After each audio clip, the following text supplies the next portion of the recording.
Welcome back. Welcome back to Sunrise here on ANEKE TV. And now we have to take a look at the newspaper headlines making it across the major cities in the world. And the headlines today across the world, what is going to happen, how it has happened, how it is written, and what you are to expect. Joining us this morning for the in-depth analysis on the news headlines is Miss Gift Obodo. Miss Gift, it's a pleasure to have you here on Sunrise. Thank you. Welcome. I'm glad to be with the people of Enugu and the rest all over the world. All right, it's good to know that you're happy, but I have a signature question I want to ask, even though you're looking radiant. Yeah. So how is Nigeria treating you?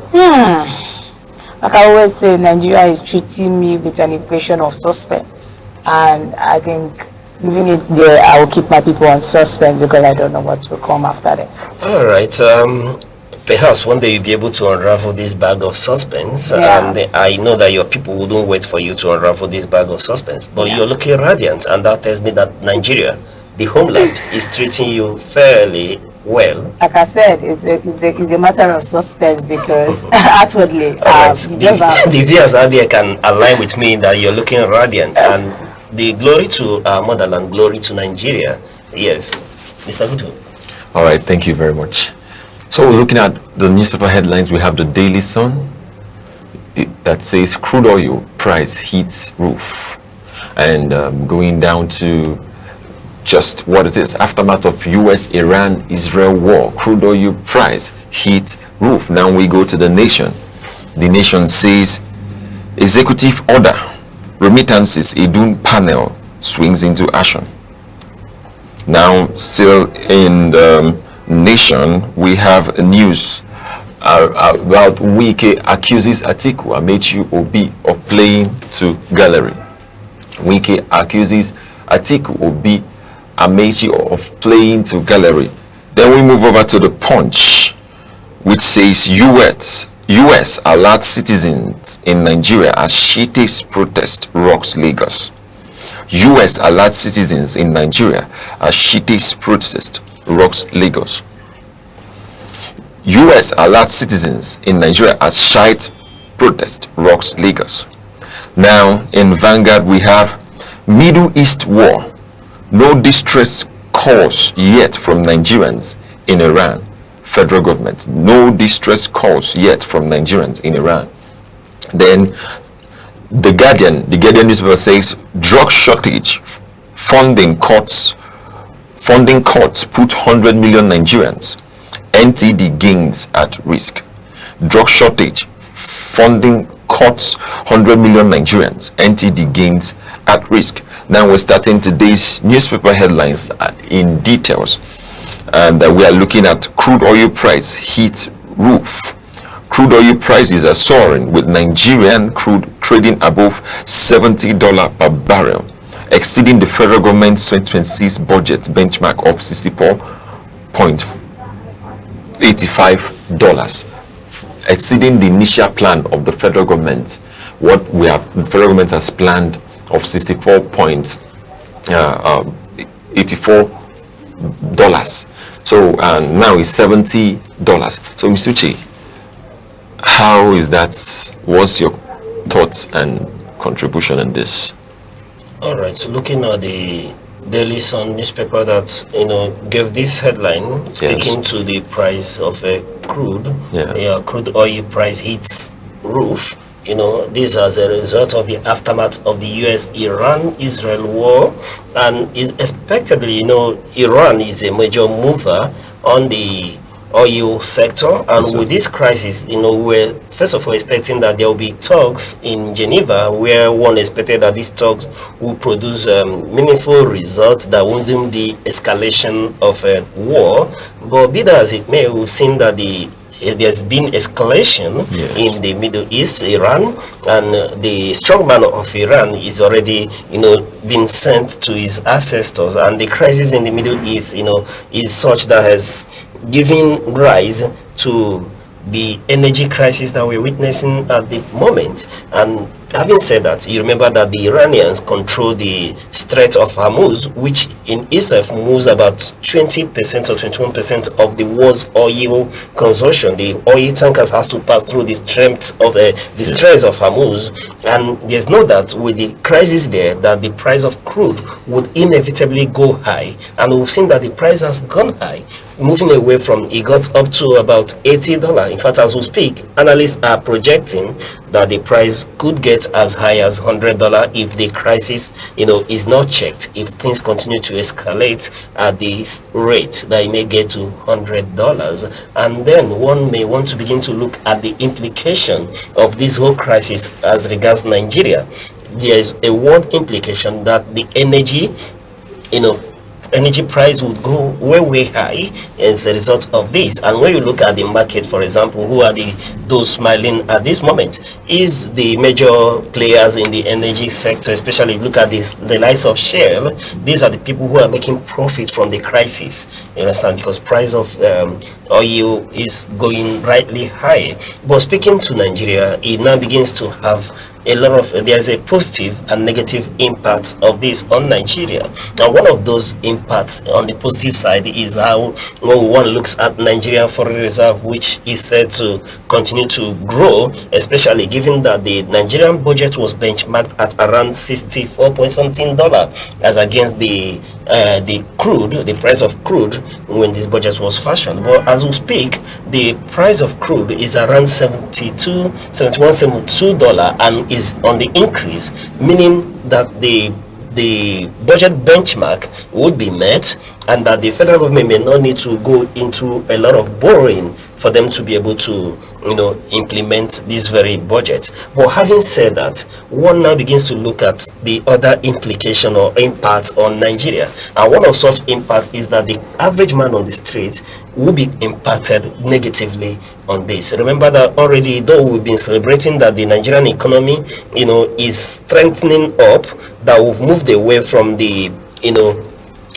economy that was surrounded in fear, where there's been instability. But this 2026 will begin to say that the economy is stabilizing, such that the IMF are projecting that the Nigerian economy is doing well. And when you look at the numbers, the data that are being bandied about, and if data are anything to go by, one may want to open that the Nigerian economy is even doing better than that of the US economy.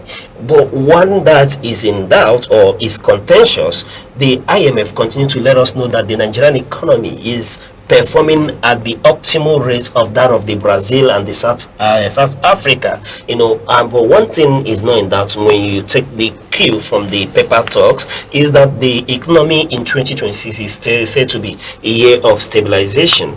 But having said that, and I tell you, while we'll give a lot of talks to these analytics and the data, the issue remains the common man on the street. What impact does this have on them?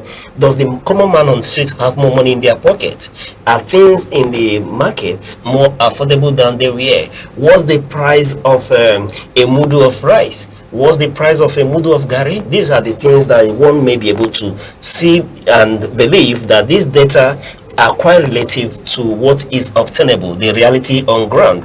Having said that, looking at the impact of the Iranian-US-Israeli war or crisis in itself, the impact here, I told you, is that the common man in Nigeria would feel the impact. And what is it? Remember that there is, for example, when you look at the issue of power generation, it said that the average Nigerian is a moving power generation company of its own. Yes. Being that we generate our own energy, and in itself, these were effects, having seen that the price of crude, is already on the high side. That means that the common man on the street will have to pay more for fuel. Remember that with the removal of subsidy, there is a deregulation where the price that's in Nigeria is being controlled by the international price benchmark. The Dangote refinery that supplies the bulk of our consumption locally, prices or buys crude at the international rate, and we are seeing it going higher than $71, meaning that the price, as we speak, the Dangote refinery has increased the the gantry price from 700 and something to around 800 and something, 100 naira difference. And who is going to pay? The common man on the street, which is why I told that the common man on the street will have to bear the brunt and will pay out of his pocket. So if there's anybody that is impacted by this war in Iran, I tell you, the average Nigerian on the street is impacted, because we are going to pay more. And if care is not taken, it may go higher than that, because it's been speculated by energy analysts that if this war is prolonged, that the price of crude may go up to 100 US dollar, meaning that you and I would have to buy petroleum in the Nigerian market above 1,000 naira benchmark. The cities in like Abuja and Lagos are already buying near the 900 mark. It means that down here, or area states that are not close to the riverine area, the sea around seas where you can move these oils closer to, would have to pay a premium for purchasing fuel, which definitely will get us around the 100 mark. This is one of the major impacts that this will have on the average Nigeria. And then it trickles down.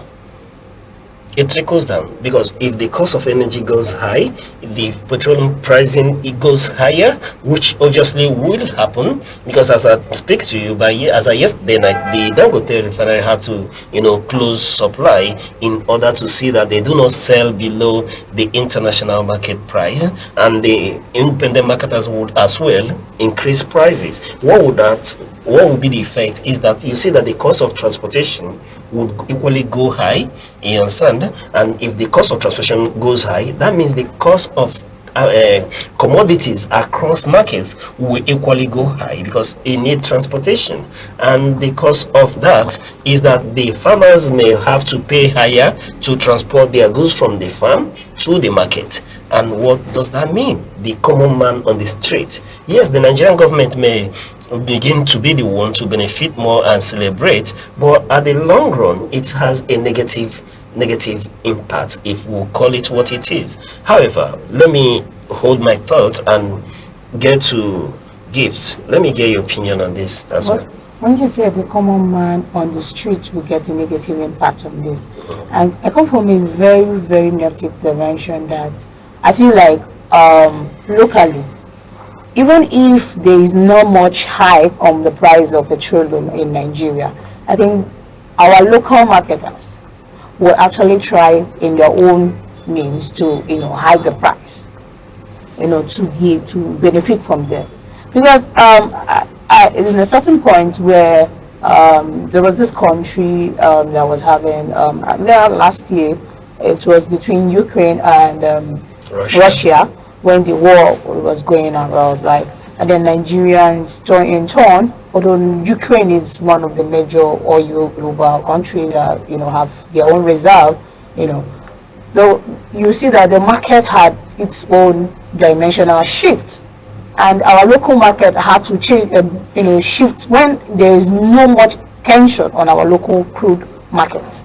Now our local buyers had to hike the price for their own personal benefit, not that it affected our normal distribution price. It was just an intentional act of personal gain.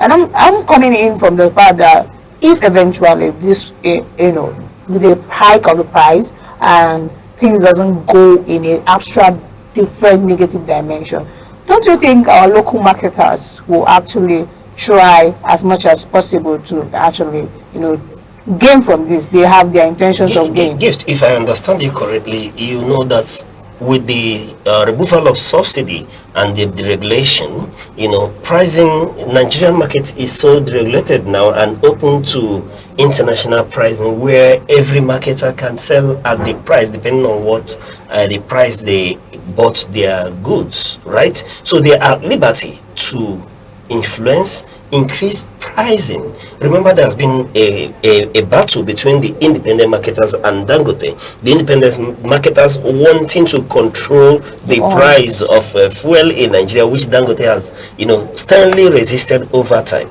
So, if I understand you correctly, marketers would want to take advantage, and that's what happens in capitalism. And is a deregulated market. If we were when the subsidy, we will still have subsidy in the fuel subsidy, one may expect that with subsidy the effects will be cushioned. But right now, like you pointed rightly said, we are at the mercy of the marketers. They would have to, fix pricing. But that's why over time we spoke to opening up the sector, let more refineries come on board, let more private refineries come on board to compete. Even that the likes of Dangote would have a very veritable competitor, so that one individual will not influence or decide the price of fuel in Nigeria. So expectedly, yes, independent marketers would increase their price as well. I think monopoly of this market is something that I fear much.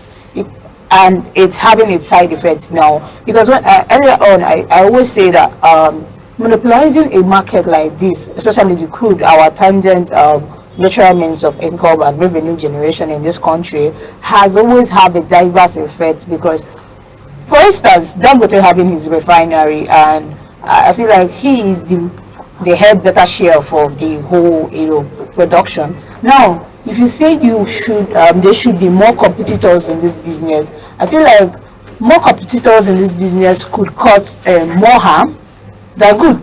No, if I may throw your line of argument, when you look at speaking to monopoly, one thing that is obvious is that by deregulation and the removal of subsidy, we want to cut away monopoly, which is where we begin to look at a lot of ills in the Nigerian oil sector, especially given that the government-owned refineries are not performing.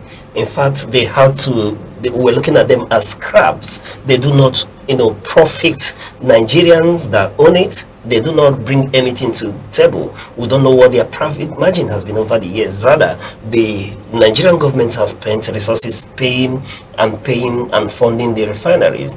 But be that as it may, speaking to the fear should be more of that of monopoly, which is why we are praying that the likes of BUA would come up in the immediate future, and other private individuals can be open to building their own refineries to engender competition. Yes, the fear of monopoly is germane, which is why there is independent marketers, and with the regulation, the market is so open that the independent marketers can source their own products from anywhere around the world, and that means you have to offer it at a competitive price. The fear of monopoly now, which is a negative thing, is for Dangote as an individual to control and influence pricing in Nigeria.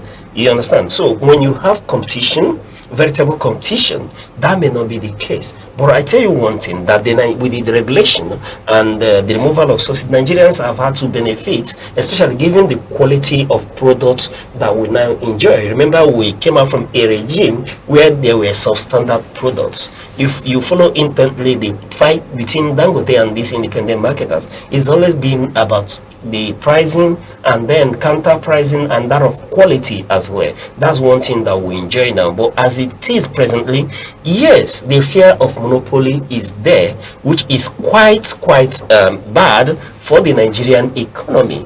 But with the licensing of more private individuals and organizations to build refinery, I think that is that monopoly would not be, will not last any longer.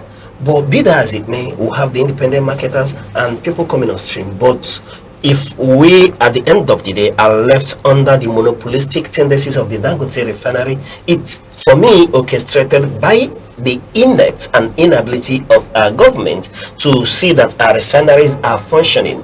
A nation that is a very big producer of crude imports finished products. I do not know any other country in the world where that happens. You have 4 refineries that are not performing. They are not working. Look at the Port Harcourt refinery. There's nothing to write home about it. Look at the Kaduna refinery, where Nigeria, the staffs just sit down, drink coffee, and at the end of the month they are paid, and you don't know what does anybody ask what do they bring to the coffers, the Nigerian coffers? Look at the Warri refinery. So when you go around, the story is same, and that's why I tell you that for me it's orchestrated by the government inability to manage these resources. And no wonder the people that said that government has no business being in business, I think they are right when you check the Nigerian situation and take that into account as well. I think for getting into that aspect, I feel like privatization of this our refinery,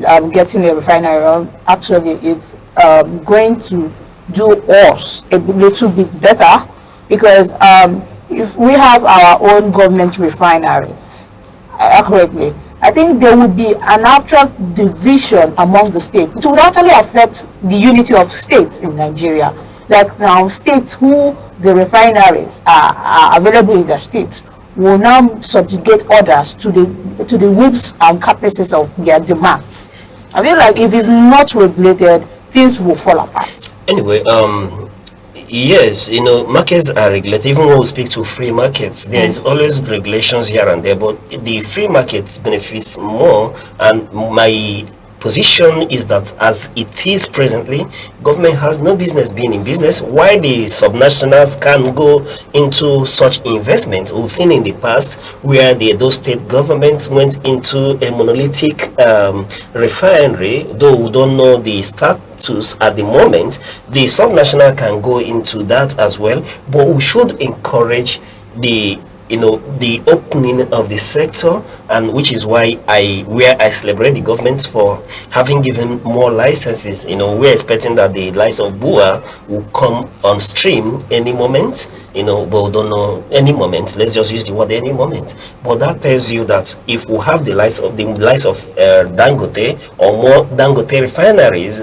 on board, that would in a long run benefit the Nigerian people. And that's like one thing, and that's not to move away from the focal point here.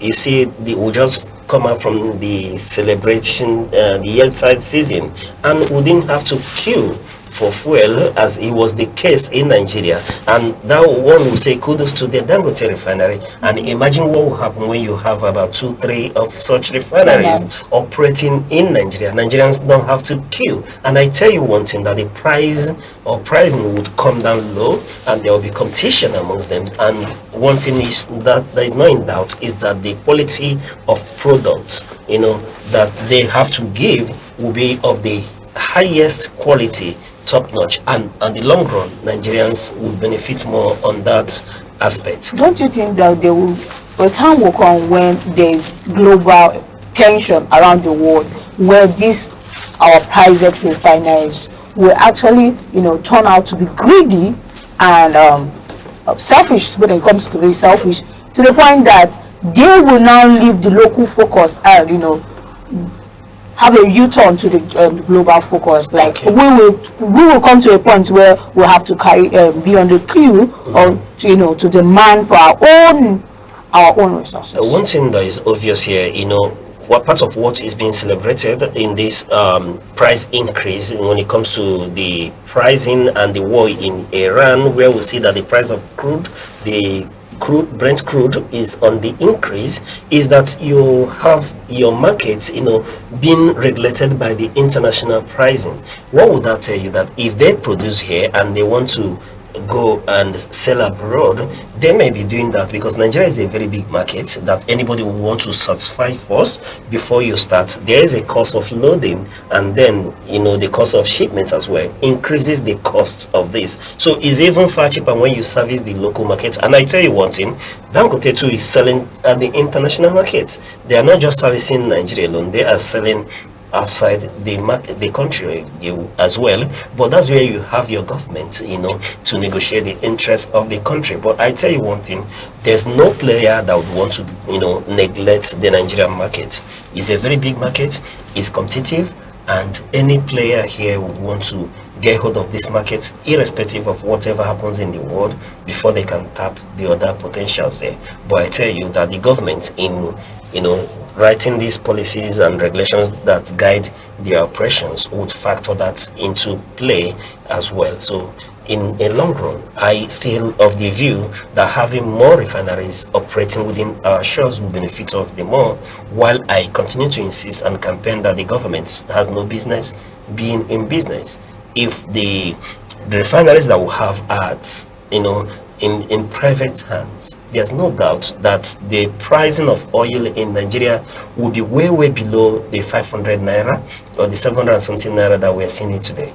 But be that as it may, we're left only at the mercy of the independent marketers and the Dangote refinery So, but it's worth celebrating that these products, and this is what we are told to celebrate, that the products are available at the moment compared to where we are coming from, where we subsidize adulterated premium motor spirits, where even when they are brought into the country with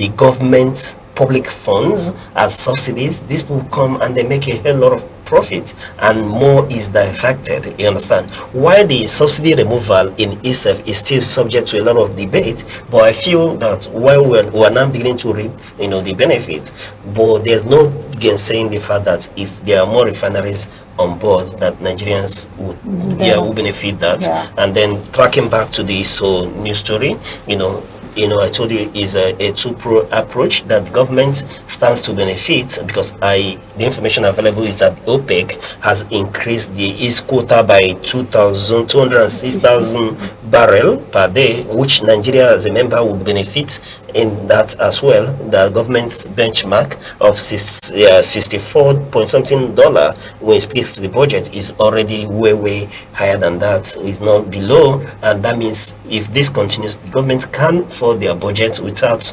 borrowing. But having said that, there is the greater impact on the common man, which should be the focal point of every government, to see that they cushion the impact. But the oil sector, the fuel sector is at the regulated at the price of international market, which will continue to witness and will feel the impact whichever way it goes. Here is that they call maybe for that crisis in Iran, let there be peace in the immediate as soon as possible, especially with the dismantling of the strongman of Iran. We hope that peace will return, that they will negotiate faster, and then the price of crude may return to expectedly, and a place where it may not be so harsh on the Nigerian people. All right, thank you very much for that. We go over to the Nation newspaper, where we have the news on Wike. Wike accuses Atiku, Amechi, Obi of playing to gallery. Wike accuses Atiku, Obi and Amechi of deceiving Nigerians with empty campaign promises, calling it playing to the gallery. He criticized their theatrics, like Amechi eating roasted corn and Obi's IDP camp birthday celebrations. This comes amid APC opposition tensions over the 2026 Electoral Act. All right, Ms. Gift, let me get your opinion on that. That's Wike, in his usual manner, chiding the opposition.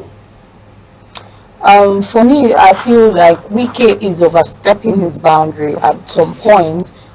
Everybody has his own dimension of coming in to, play his own political game and, have an ascertainable result. Wike coming in on board to, point fingers at Atiku, who is a national body on its own, trying to contest for, the upcoming election, and trying to make fun of him, knowing fully well that he has his own political party body.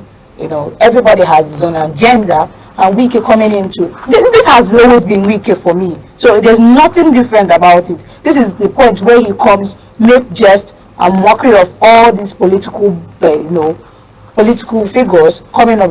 And I was even expecting more than this, coming from a man that has always been, I will call him a national, popularly called a national noisemaker. People always see him, having bantering words with, when it comes to being this election period, he has always something to dish out. And I feel like for now, it's nothing much. The thing about this whole thing about Wike is not surprising to me, like you said. We have already known how he moves and how he lives and how he has his being.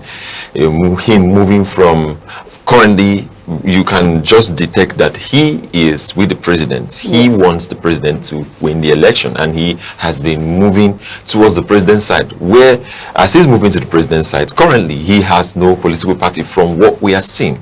There's no political party. So him bringing in this alleged accusations on Peter Obi and Atiku, calling them that these guys, look at what they are doing. I feel like it is part of the game, and it is part of the process. It is part of what we expect Because if there are no fingers pointing at opposition, or there are no fingers pointing at the position, you know what I mean, there will never be a calm tension or something that people can come to the middle ground to have. So Wike saying this is not out of play for me. Is how he rose most times and how things are coming together. I feel at the end of the day we'll still have Peter Obi and Atiku, responding back to him, and then we'll still have this whole political drama in our ecosystem of Nigerian politics. It's going to make a lot. It's going to be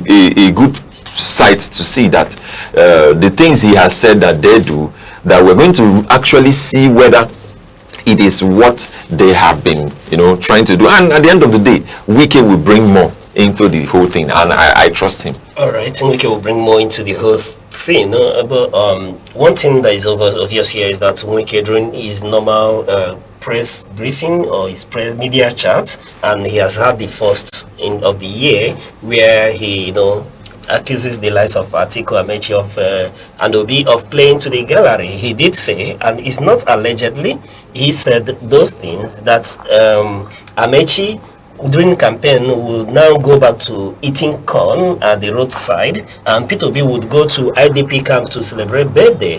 In fact, he raised the fact that yes, while Peter Obi was governor, did he go to any IDP camp to eat corn? Was there an IDP camp? Okay, those are the questions people may want to ask. Yes. But the one thing remains that yes, I think Wike did say these things, and what he was speaking to were they facts. Did Amechi, for example, did he eat corn during campaigns? Yes, they do. I think politicians do a lot of things. Yes, we saw the one that was a denominator at one point, right? That was hawking orange or granules. Our politicians, yes. They do all sorts of things. We saw the governor of Lagos State. We saw him plaiting hair, moving to and such that even comedians we are seeing invite him in a child dedication, he will appear. Yes. There was nothing we don't see from our politicians, and there's nothing they will do that will be surprising to us. If we see them fetching firewood during the election, it's normal. So what Wike was saying is what they all do, right? But in this instance, yeah. But Wike that is accusing or that is saying this thing to these people, is he not doing his own? That's what I'm telling you. He's doing his own. See, all our politicians. But apparently, amongst all these politicians, I think Wike is one person I feel that he has not done the work. In part of is beating political agenda, most especially what these our politicians do. Now, I come from a dimension. I'm seeing reasons with what Wike is saying, because it shows that when someone exhibits some character, it portrays some desperation in the eyes of the people. Now you can't tell me a big politician like Peter Obi will go to the market and start helping people roast corn. I have a question. It's something that is very appalling, because there are things we expect from our leader. No, I have a question here now. I have a question, because are you saying that them going to the market or trying to one time they will relate, one time they will be in the shoes of the people, they should not do it? Why is it towards the election period? No, not why is it towards the election period. Why is he not going to be towards the election period? Because what are you trying to say? Are they not canvassing for the people, showing the people how much the people should trust them? I'm not talking about the political environment generally. I'm talking about specifically for the people who we know who have good governance at heart. We're not talking about. All right. We're not talking about. Right. Speaking to good governance, speaking to reaching the people. You understand? I think I'm not holding fault for Wike. You understand? But is chiding this politician is that this happens only during election period. Yeah. We've not seen the governor of Lagos State, for example, going to the salon to plait hair like we saw him during the 2023 election. Okay. We've not seen Rotimi Amechi eating corn at the roadside like we did see. Okay. Right? Someone like Peter Obi may be contentious when you lump him the same, when you lump him together with these politicians, one may say that is his lifestyle. He has continued to move up and about and be with the downtrodden of the society, still doling out money to help and assist. But yes, going from your angle or perspective, I think the emphasis here, like he did say, is that it becomes appalling when this becomes a gimmick for you to win election. Is a gimmick. It's not a lifestyle. But speaking to the man, Wike, is he a saint? You understand? He is not a saint. That's the question. Yes. And the fact is that our politicians, understand, they all do the same thing. But let me take you to another dimension. What do you expect when there is no clear political ideology? There's no political ideology to sell to the people. What is the ideology that differentiates our political parties? None. What would, in the end, differentiate the politicians or the political parties is the one that is able to eat more corn at the roadside, or the one that sells more orange to the people than the other one. So the emphasis here is that we have a politics that is devoid of ideology. When you have an ideology to sell to the people, you may not need to eat corn at the roadside. But coming to Wike, that has been a musician all his life, singing on stages. You know, you remember the latest release, if you dey follow Tinubu, no follow corner. You know, he's been releasing many more tunes than Davido and Wizkid put together. You know, and this is a man who is supposed to be the FCT minister, who is supposed to help Mr. President bring in the dividends of democracy. But having said that, what is the point Wike is trying to say? Wike, you understand, aligns with Mr. President and doesn't hide the fact that he will stand on the way of anybody who wants to take away the presidency from Mr. President. So it shouldn't be, and it's not surprising for Wike to have a go at the likes of Atiku, Amechi and Obi, because these are popular opposition candidates who are at the forefront of removing power from the APC. And you understand that Wike serves at the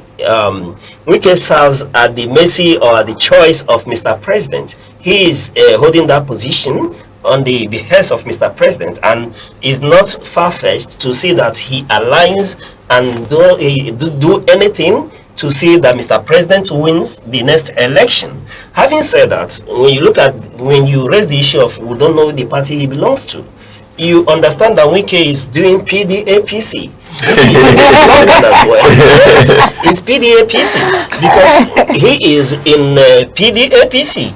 You can't even say it's PDP. No, you can't PDAPC. You can't call it PDP because as far as I'm concerned, if I begin to dissect that of the PDP, a lot of the PDP people will be so angry with me because I do not believe that the carcass called the PDP will be able to resurrect if there is not a resurrection power of the miraculous Jesus, coming to touch it. It will be buried at the mercy of the judiciary.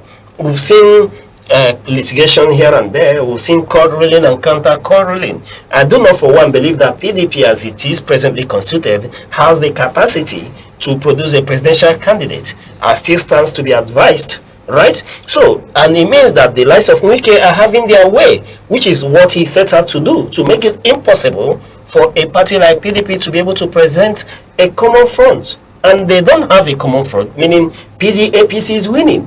On the other hand, he is advancing the cause of the APC. For a man that sat, with the ruling party to see that they clinched the whole seat, 5 seats, at the just concluded FCT election where he's the Lord man, it is not far-fetched where he stands. So Wike stands against anything and anybody who wants to take the seat away from Mr. President. As far as he's concerned, he's their government and he's in the government and would fight anybody that wants to take the seat away from them. Having said that, it now rests on the opposition to make it so difficult, difficult for the ruling APC to not be able to snatch it, grab it, and run with it. That's the emphasis. So there's more is expected from the likes of Atiku, Amechi, and Obi. I do not foresee or expect a response from them. The response I expect from them is to give Nigerians a veritable opposition that will stand neck to neck against APC in the ballot. And for now, I do not see that happening because I do not understand how they are moving at this point in time, though one may say it's still early. It's too early, yes. It's too early. All right. Moving over to the next newspaper we have today. We're talking about Punch. What is happening? What is it on Punch? U.S. alerts citizens in Nigeria as shites protest rocks Lagos. U.S. alerts citizens in Nigeria as shite protest rocks Lagos. The U.S. Embassy in Nigeria has issued a security alert for its citizens in Lagos and Abuja due to protests by the Islamic Movement of Nigeria, IMN, also known as Shiites, over the killing of Iran's supreme leader, Ayatollah Ali Khamenei. The protests, which have turned violent in the past, are expected to cause traffic congestion and disruptions. You know, we talked about this protest yesterday, and there were tensions from our two commentators. It is looking like what we are seeing what we saw in the past is what could happen now. From what we are having now, US has already alerted their citizens. Look at what is happening in Nigeria. We are the ones who are leading this at the other side. So please be at alert. Now, the Shiites themselves are protesting, and I think I saw a clip yesterday on the internet where there are all those things where they were all over the place. Now I just want to know what it's all about. All right, Ms. Gift, let me get your opinion on this. As we're talking about Israel-Iran tension, US allows citizens in Nigeria as Shiites protests rock Lagos. You know, previously yesterday we were talking about this protest in Gombe, Bauchi, Kano, and other states. Now it has migrated to Lagos. Now Lagos as a city full of heights and imperative, like people, we have like a large crowd. There will be much chaos in Lagos where, you know, foreigners, you know, Lagos is just like a city where, you know, foreigners can easily, you know, habitate in Nigeria. So I think like that city, if anything, there's any much disruption in Lagos, that will affect our tourists, you know, coming into the country, and there will be, you know, people would like to leave the country because Lagos is just like a central city where people can easily, you know, go about their daily activities, especially foreigners, you know, coming into the city. Now, you know, US alerting Nigerian embassy, telling them that, hey, there's need to heighten security in Lagos. Now, it's a warning, and also I think when I was reading today, I felt like I heard the Nigerian Commissioner of Police, you know, trying to, tighten up, their security by migrating so many police officers to Lagos to, ensure that there is high safety measures put in place to avoid the skyrocket of this crisis. And it's going to affect Nigerians a little much better because, imagine a city like Lagos where we have much population and there is disruption of chaos there, where there will be mass threats of life, and that place alone, Lagos alone, yes, has mass crowd. So when this kind of crisis enters Lagos, it's so easy now to escalate to other minor cities around Nigeria. So if it is not curbed at that point, things will get out of hand. So I feel like it's good that Lagos Embassy and Lagos State and the governor is aware, and security measures should be put in place to stop this. If not, it will go out of hand. All right, I have a question for you. Yeah. Yesterday you were much more around the fundamental human rights. You were talking about, let the people, when their rights are, are being peddled upon, they should actually, they have the right to, do certain things that the law that are covered in the law. Now, looking at how the protest is escalating, will you still stand on that? Will you still stand on that, seeing that US and are already alerting their citizens to, take cover, especially the embassy? Will you still stand on that, your point yesterday of the fundamental human rights, while there are issues that are being, that are coming out of it. The law always say when your rights, start, at the next minute, another person's, when it stops, another person's rights, start immediately. Now, in as much as I said that everybody has fundamental right to express themselves, especially when it comes to religion. When I cited a section where it is covered, section 38 of the Constitution. Now, there's another dimension where if that right you exercise, it's actually jeopardizing another person's rights. Okay. That right should be killed. That's where when this protest escalates, it is the duty of the government to declare state of emergency in Lagos to be able to stop or keep this, because if it continues, like I said, other states are in tendency of getting high tension of these security challenges, and if it's not taken, that's where there's disruption and damages. It will keep up soaring. So I feel like U.S. government trying to warn Nigeria is not to infringe on people's rights, but in such a way that they could actually stop it at the bare minimum, where the challenges have not escalated. It's just like a warning. Okay. Don't let this escalate. Know how to manage it. Management techniques is very important when it comes to leadership. So I feel Lagos State government and the president himself should take accurate measures to make sure, and the security agencies should take accurate measures to make sure that this thing doesn't get to a high tensive problem. All right, that's quite apt, but looking at this issue, from both perspectives, you are right when you speak to where one's rights ends, that's where another person's right starts, and you did cite section 30 of the Constitution granting that right. I quite align with you completely that yes, it is within the right of the Shiites, the Islamic movement of Nigeria, to protest. But another question is, how are they protesting? Are they violent protesters? One can protest in many ways. There's peaceful protest. You can register your displeasure on issue by marching, making a peaceful protest. But where it becomes violent, the Constitution frowns at that,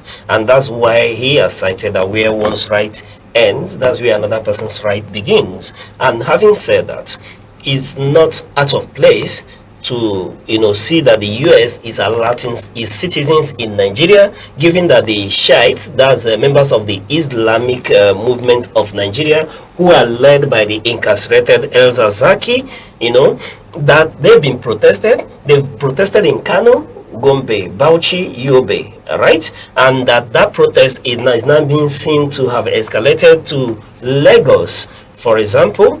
Yes, the US government, one thing they do, if you follow the US over time, is that they issue alert level. They always give alert level to their citizens to be wary. They keep telling you, don't travel to so and so part of Nigeria for so reason.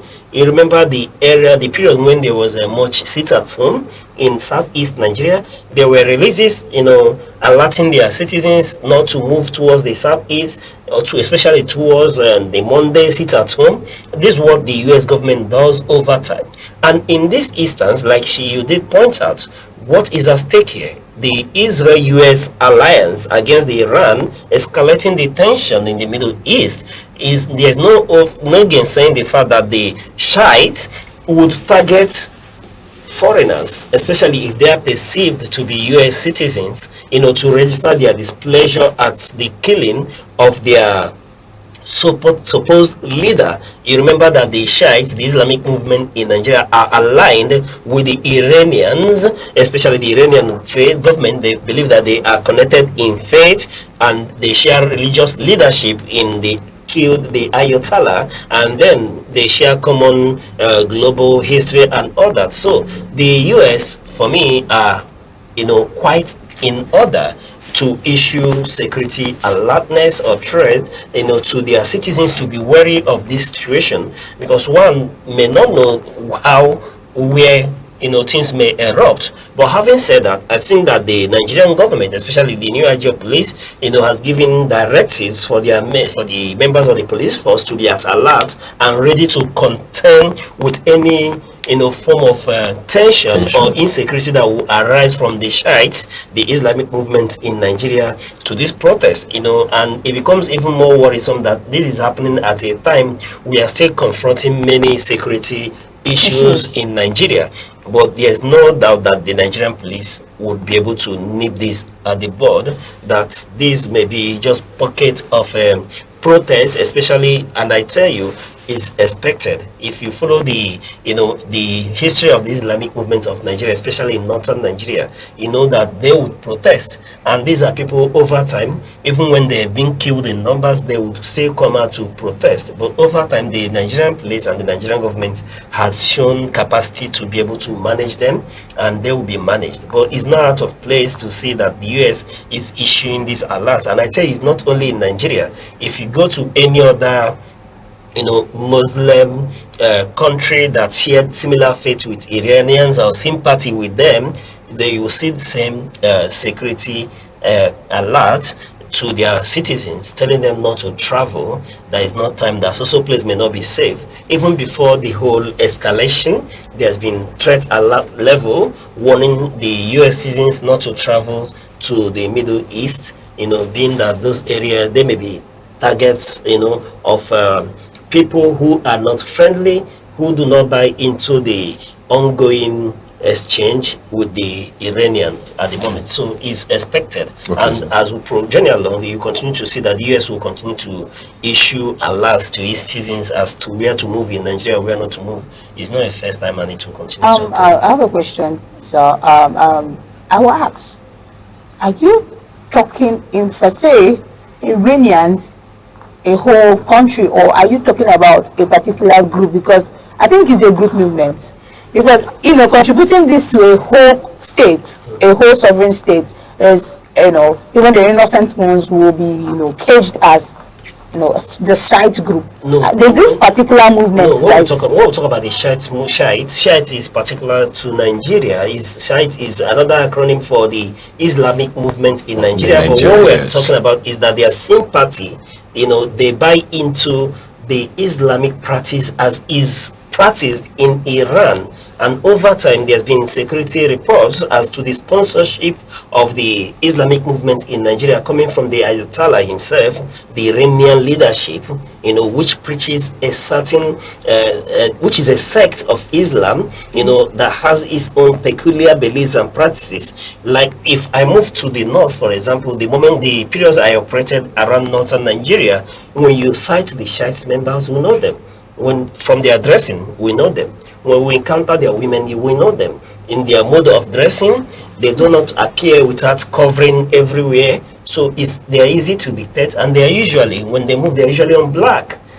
So it's easy to know them. These are particular sets in Nigeria. But when you speak to Iran, it may be different to separate, which is why if you listen to the call from the US president, he told the Iranians to seize this opportunity that they've been trusted upon them to take back their government, because the Ayatollah and their Islamic Brotherhood, or the Islamic, their sect, has dominated Iran and has enshrined their own doctrine, their own understanding of Islam upon the people. So when we speak about Iran in this light, it may be very difficult to separate who is in and who is against the leadership, because they have so much cowed the people and the media, such that you cannot speak against the Ayatollah publicly, right? So it becomes quite difficult, which is why part of this exercise carried out by the Israel and the US to remove the axis of evil,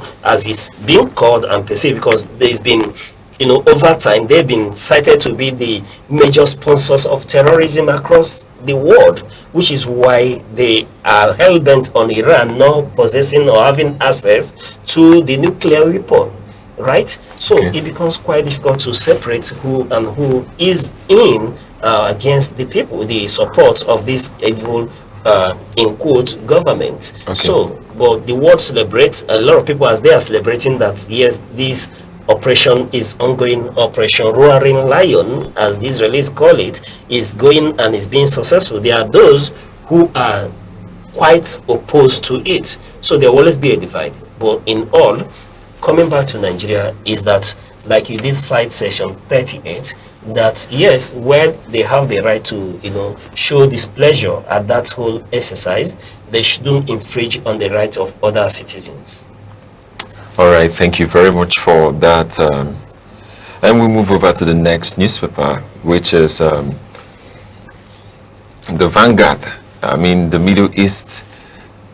No distress calls yet from Nigeria and Iran. We're going to give a short, just very brief. Yes, no distress calls yet from Nigeria and Iran. Federal government says Nigerian government hasn't received any distress calls from Nigerians and Iran amid the ongoing tensions between Iran and U.S. Israel, according to Nigerian Diaspora Commission. So yes, I am seeing this as a situation where do they need to call on the Nigerians in Diaspora Commission before we know there's an issue in Iran? This is actually how I'm seeing it. I don't know if I'm wrong, but I'm kind of trying to perceive it from the extent, because there are countries. Russia has started evacuating their people.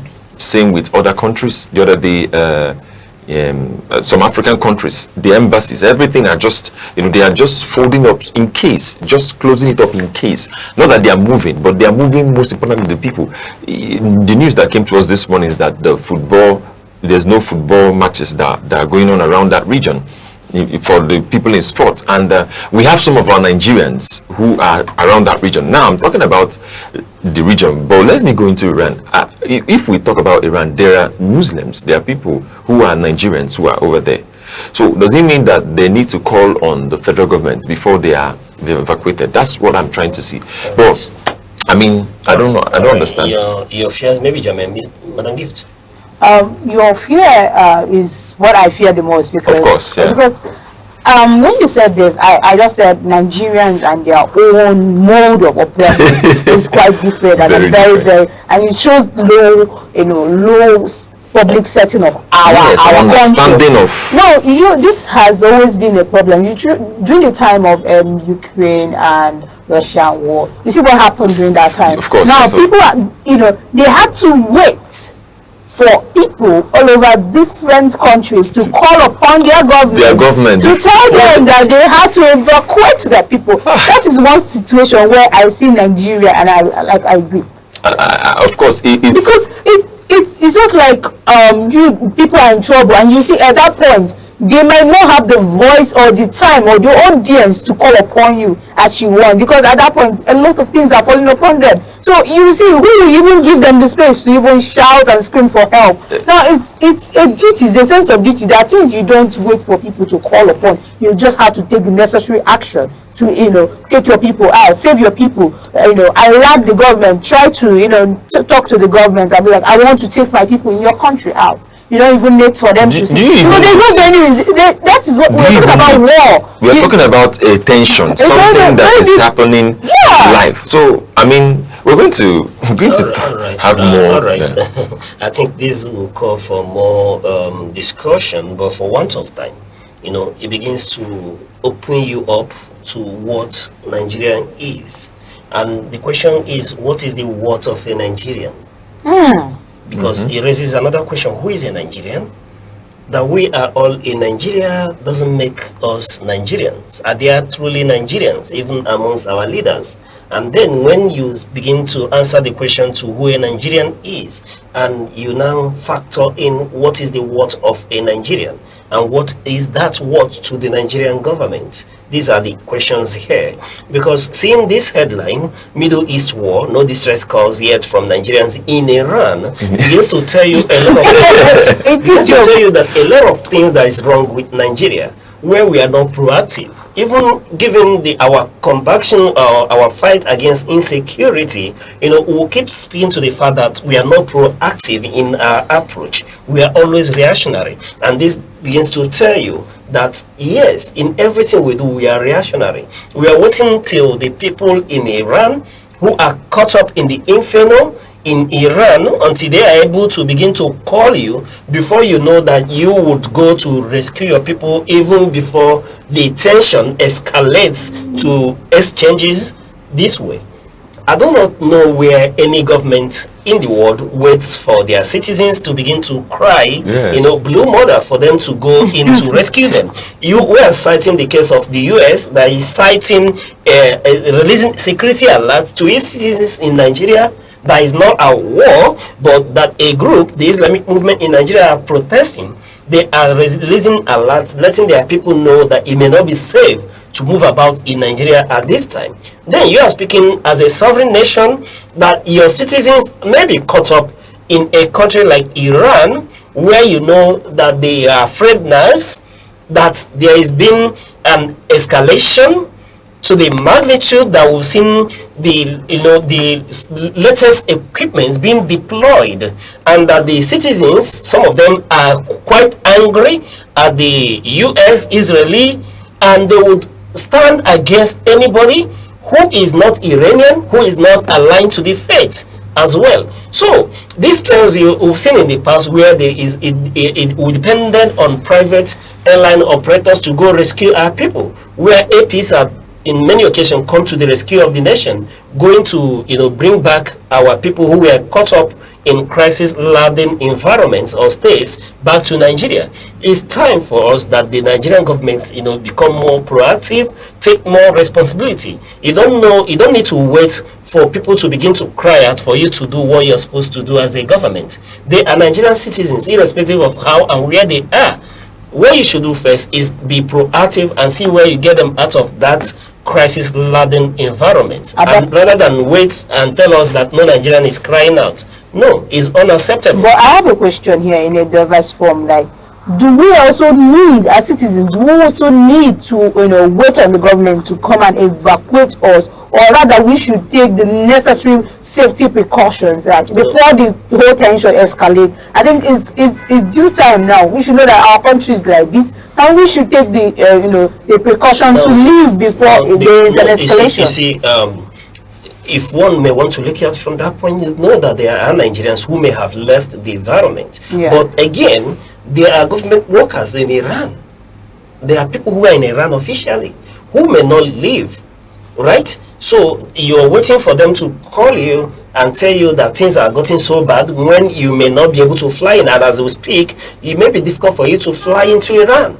So how do you go and evacuate them when the tension has, there's been an escalation of this magnitude? And as I speak to you, Iran is a no-fly zone.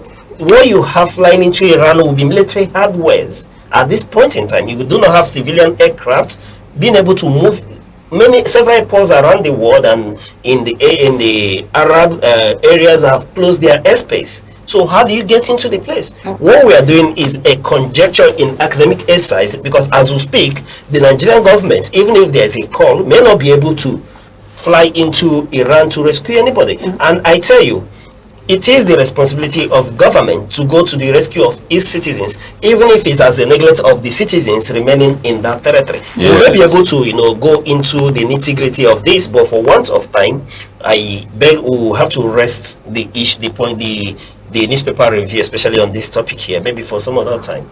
Thank you. All right, so we just have to move over very straight to what is happening in the world of sports. Briefly, we are looking at our sports punch extra. We have a lot of things from the Nigerians. Of course, this is a more Nigeria-focused update on sports. And we have Wheat to return in UCL. Then we have Silva, ex-English Premier League star, hail Iwobi's wonder goal. That was the goal he scored the other day against Tottenham. Reds eye UEFA Champions League as host battle drop. And you have Shearer backed Arsenal as slot. Lament set piece reliant. Now let's see the fixture of today, what it is going to be in Premier League fixture. We have Leeds versus Sunderland, Everton versus Burnley, and we have Bournemouth versus Brentford, Wolves versus Liverpool, and that is what it is in the world of sports. And I close with Copa del Rey semis, Barcelona versus Atletico Madrid today. It's going to happen today, so I want you to watch out for that match. And here we are having it up on the show on this edition of Sunrise. Thank you for waking up with us. Thank you very much for being there and for listening and also following us. You come to you same time, same station tomorrow. I am Good Hope Chukuma, thanking you for watching. All right, and Miss Gift Obodo, thank you for your insights today on Sunrise. It's a pleasure to have you here. Yeah, thank you everybody for charging me up. All right. And I'm Uche Osai. On behalf of all of us here at Sunrise on ANEKE TV, we'll say thank you for watching and keep watching till we'll come your way same time tomorrow. Bye-bye. Bye.